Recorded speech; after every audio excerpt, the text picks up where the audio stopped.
What's up, YouTube? Let's open our Bibles to 1 Peter 2. Let's get into it. Therefore, rid yourselves of all malice and all deceit, hypocrites, envy, and slander of every kind. Like newborn babies, crave pure spiritual milk, so that by it you may grow up in your salvation. Now that you have tasted that the Lord is good, the living stone, and a chosen people.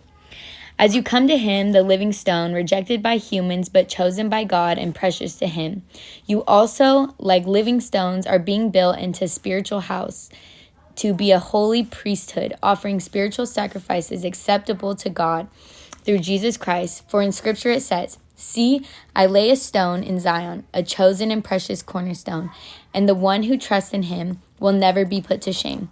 Now to you who believe, this stone is precious. But to those who do not believe, the stone the builders rejected has become the cornerstone, and a stone that causes people to stumble, and a rock that makes them fall. They stumble because they disobey the message, which is also what they were destined for. But you are a chosen people, a royal priesthood, a holy nation, God's special possession, that you may declare the praises of him who called you out of darkness into his wonderful light. Once you were not a people, but now you are the people of God. Once you had not received mercy, but now you have received mercy. Living godly lives in a pagan society. Dear friends, I urge you, as foreigners and exiles, to abstain from sinful desires which wage war against your soul. Live such good lives among the pagans that though they accuse you of doing wrong, they may see your good deeds and glorify God on the day he visits us. Submit yourselves for the Lord's sake to every human authority, whether to the emperor as the supreme authority or to the governors who are sent by him to punish those who do wrong and to commend those who do right.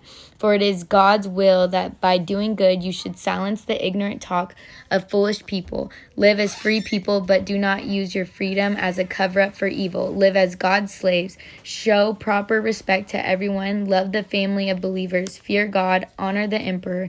Slaves, in reverent fear of God, submit yourselves to your master, not only to those who are good and considerate, but also to those who are harsh. For it is commendable if someone bears up under the pain of unjust suffering because they are conscious of God.